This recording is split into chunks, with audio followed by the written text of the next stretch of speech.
Good morning students. आज हम पढ़ेंगे मॉलिक्यूलर बेसिस ऑफ इनहेरिटेंस का नेक्स्ट टॉपिक। ये एक बेसिक टॉपिक है जो मैं इसमें समझाने की कोशिश करूँगा कि मॉलिक्यूलर बेसिस ऑफ इनहेरिटेंस, जिसको हम बोलते हैं डीएनए, किस प्रकार रिस्पॉन्सिबल होता है।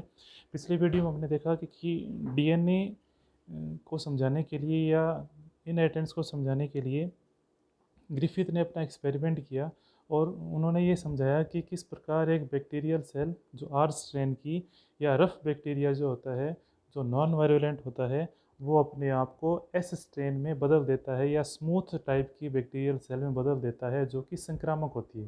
मतलब कि एक असंक्रामक बैक्टीरियल सेल जो होती है वो संक्रामक बैक्टीरियल सेल में बदल जाती है। जो हमने एक्सपेरिमेंट देखा जो ग्रिफिथ ने चूहों पर किया, लेकिन ग्रिफिथ इस चीज़ को समझाने में सफल नहीं हो पाए कि ये वास्तव में किस कारण से हो रहा है। उन्होंने ये विज्ञान जगत को एक आइडिया दे दिया, एक व्यू दे दिया कि एक लिविंग ऑर्गेनिज्म को जब अपने आप को रिप्रोड्यूस करते हैं या आपस में एक दूसरे को किसी न किसी तरीके से बदलने की क्षमता रखते हैं, तो उसके बदलने का कारण क्या था। उन्होंने एक दिशा दे दी, लेकिन दिशा को पूरी तरह से पक्का प्रूफ किया 1950 और 55 के बीच एक्सपेरिमेंट करने वाले साइंटिस्ट हर्सी और चेस। उन्होंने क्या किया, हर्सी और चेस ने एक बैक्टीरियल सेल के साथ साथ एक और ऑर्गेनिज्म यूज किया जिसको हम बोलते हैं बैक्टीरियोफेज। ये बैक्टीरियोफेज जो है वो आपको डायग्राम में दिख रहा है। डायग्राम फर्स्ट के ऊपर थोड़ा देखो कि बैक्टीरियोफेज जो है वो हमें किस शेप में दिखाई देगी। ये बैक्टीरियोफेज हमें इस शेप में दिखाई देगी और साथ में हमें दिखाई दे रही है बैक्टीरियल सेल। तो बैक्टीरियोफेज के ऊपर दो स्ट्रक्चर होगी, एक तो उसका प्रोटीन की कवरिंग और उसका डीएनए का मॉलिक्यूल। तो प्रोटीन की कवरिंग जो होती है प्रोटेक्शन देती है, जबकि डीएनए जो होता है उसका वास्तव में न्यूक्लिक एसिड होता है, या अपने कह सकते हैं कि एक जेनेटिक मटेरियल होता है जो उसे रिप्रोड्यूस करने के काम में आता है। तो डायग्राम फर्स्ट में हम देख सकते हैं कि एक बैक्टीरियोफेज जैसे ही किसी बैक्टीरियल सेल के साथ अटैच होता है तो अपने आप को रिप्रोड्यूस कर सकता है। बैक्टीरियोफेज इंडिपेंडेंट रूप से अपने आप को रिप्रोड्यूस नहीं कर सकता है, उसको अपनी संतति बढ़ानी होगी या अपनी संख्या बढ़ानी होगी तो उसे किसी बैक्टीरियल सेल के साथ अटैच होना ही होगा। नॉर्मल कंडीशन में या नेचुरल कंडीशन के अंदर बैक्टीरियोफेज जो होता है वो नॉन लिविंग ऑर्गेनिज्म होता है।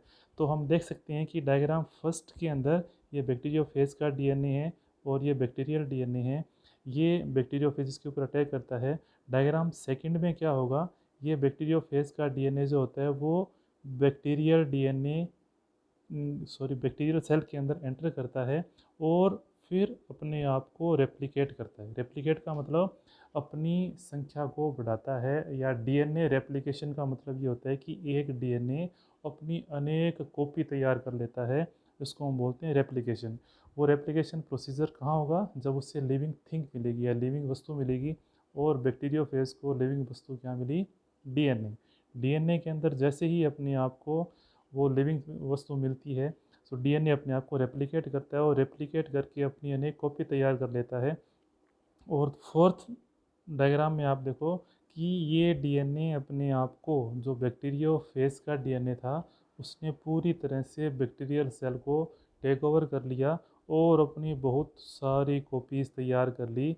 और कॉपीज़ तैयार करके बैक्टीरियल सेल को रप्चर करके वो दूसरे बैक्टीरियल सेल को इन्फेक्शन करने के लिए तैयार हो गया या अपने आप को उसने बाहर निकाल दिया।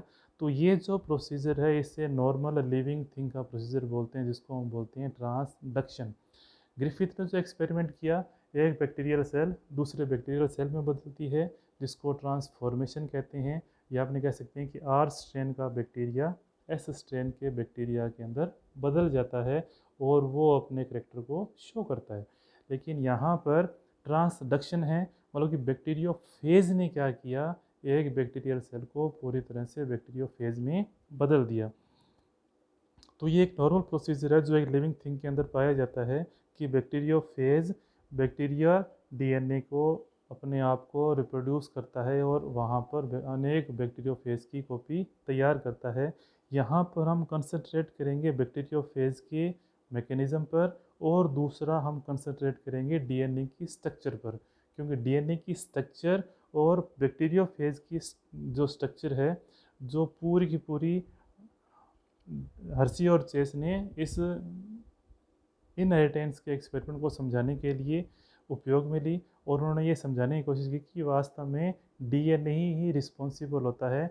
और हर्शी और चेस का एक्सपेरिमेंट जो है वो आपको मैं नेक्स्ट वीडियो में समझाऊंगा। उस हर्शी और चेस के एक्सपेरिमेंट को समझने से पहले हमें ये समझना होगा कि बैक्टीरियोफेज कैसे काम करता है, और बैक्टीरियोफेज के अंदर पाए जाने वाला डीएनए और हमारी बॉडी के अंदर पाए जाने वाले डीएनए के मॉलिक्यूल्स में कोई खास अंतर नहीं होता। डीएनए के अंदर 3 बेसिक मॉलिक्यूल्स पाए जाते हैं, जो मैं आपको दिखाऊं कौन कौन से मॉलिक्यूल पाए जाते हैं। हमें वो समझना ज़रूरी है, क्योंकि हर्शी और चेस ने इसी को बेसिक पिक्चर बनाकर अपने आप को समझाया। हम इस डायग्राम में देख सकते हैं कि किस प्रकार जो डीएनए है उसके अंदर 3 मॉलिक्यूल पाए जाते हैं। एक आपको स्ट्रक्चर यहाँ दिखाई दे रही है, ये है एक तरह की पेंटोज शुगर।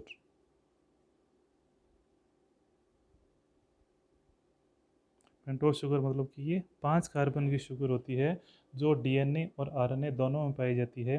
तो एक तो ये यहाँ पर स्ट्रक्चर में दिखाई दे रही है, ये पेंटोज शुगर है। दूसरा यहाँ पर पी दिखाई दे रहा है, पी का रिप्रेजेंट हम बोलते हैं H3PO4, जिसको हम बोलते हैं फास्फोरिक एसिड। और मतलब कि यहाँ पर जो डीएनए का पूरा एक स्ट्रैंड हमें दिखाई दे रहा है ये, और डीएनए का ये पूरा स्ट्रैंड दिखाई दे रहा है हमें। यहाँ पर सिर्फ 2 ही मॉलिक्यूल पाए जाते हैं, शुगर और फास्फोरिक एसिड। शुगर और फास्फोरिक एसिड जो होती है पूरे डीएनए की बैकबोन होती है, मतलब कि ये दोनों स्ट्रैंड जो होते हैं वो इसी के बने होते हैं। इसके साथ साथ डीएनए के जो पूरे स्ट्रैंड है, ये जो स्ट्रैंड है और ये जो स्ट्रैंड है, इन दोनों के बीच में कुछ और मॉलिक्यूल पाए जाते हैं, जिसको हम बोलते हैं नाइट्रोजन बेस।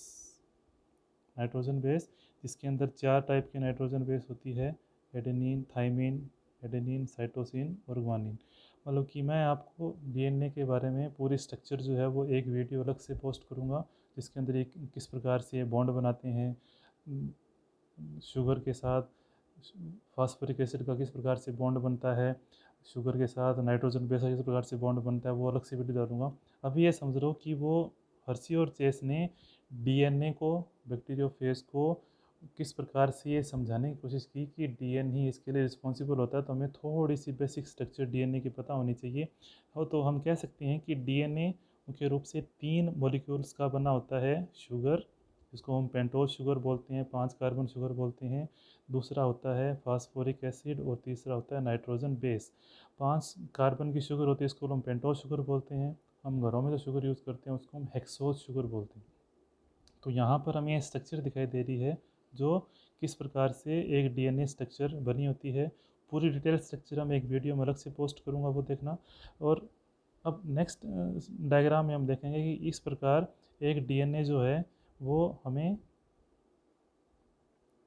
जब ये नाइट्रोजन बेस आपस में जुड़ जाते हैं तो यहाँ पर हमें 2 स्ट्रैंड हमें दिखाई देते हैं, जिसको हम डबल हेलिकल स्ट्रक्चर कहते हैं। जहाँ पर इस प्रकार से बॉन्ड पाए जाते हैं डीएनए के अंदर, जिसके अंदर एक जो है ये पाया जाता है पी और एस, मतलब कि फास्फोरस और शुगर का बना होता है।